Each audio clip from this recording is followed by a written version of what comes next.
আসসালামু আলাইকুম। নতুন আরও একটি পর্বে আপনাদের সবাইকে স্বাগত। আজকের পর্বে তৈরি করে দেখাবো ডিম আর পেঁয়াজ দিয়ে দারুণ মজার একটা নাস্তার রেসিপি। আশা করছি রেসিপিটা আপনাদের সকলের কাছেই ভালো লাগবে। আমি এখানে 1.5 কাপ পরিমাপে পেঁয়াজ কুচি নিয়ে নিয়েছি। এবার এর মধ্যে একটা ডিম দিয়ে দিলাম, আর ডিমটাকে আমি আগে থেকেই ভেঙে রেখেছিলাম।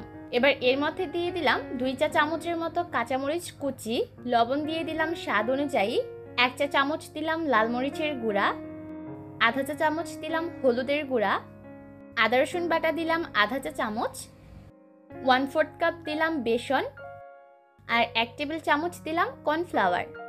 সবশেষে দিয়ে দিলাম আধা চা চামচ গরম মশলার গুঁড়া। এবার সব কিছুকে একসাথে ভালোভাবে মাখিয়ে নিচ্ছি।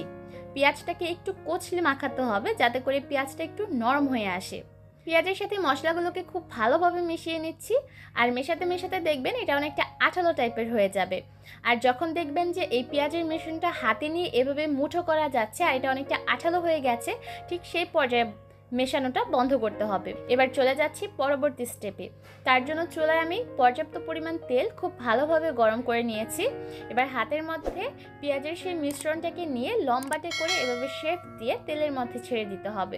আপনারা চাইলে গোল করেও তৈরি করতে পারেন, আবার চাইলে এরকম লম্বাটে করেও তৈরি করতে পারেন। এই পর্যায়ে আমি চুলার আঁচ মিডিয়াম হাই হিটে রেখেছি। যতক্ষণ না পর্যন্ত এর ফেনাগুলো কমে যাচ্ছে ঠিক ততক্ষণ পর্যন্ত চুলার আঁচ মিডিয়াম হাই হিটে রাখতে হবে। আর যখন দেখা যাবে যে পেঁয়াজের চারিপাশের ফেনার অংশটা কমে গেছে, ঠিক সেই পর্যায়ে চুলার আঁচটাকে মিডিয়ামে করে দিতে হবে।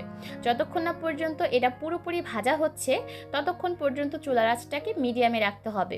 আর যেহেতু আমি পাকোড়াগুলোকে ডুবো তেলে ভাজছি, তাই এটাকে কিন্তু খুব বেশি উল্টে পাল্টে দেওয়ার প্রয়োজন নেই।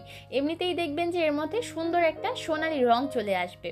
এই যে দেখতে পাচ্ছেন এর মধ্যে কিন্তু পাকোড়াগুলোর মধ্যে সুন্দর একটা সোনালি রঙও চলে এসেছে, আর সেই সাথে এর চারিপাশের ফেনার অংশও কমে গেছে। এবার এই পাকোড়াগুলোকে চুলা থেকে নামিয়ে নিচ্ছি। তৈরি করে নেওয়া এই পাকোড়াগুলো চাইলে আপনারা এমনিতেও খেতে পারেন, আবার চাইলে যে কোনো টাইপের সসের সাথেও সার্ভ করতে পারেন। আশা করছি আজকের রেসিপি ভালো লেগেছে, বাড়িতে অবশ্যই ট্রাই করবেন। আজকের মতো এখানে বিদায় নিব। ভালো থাকবেন সবাই, আল্লাহ হাফেজ।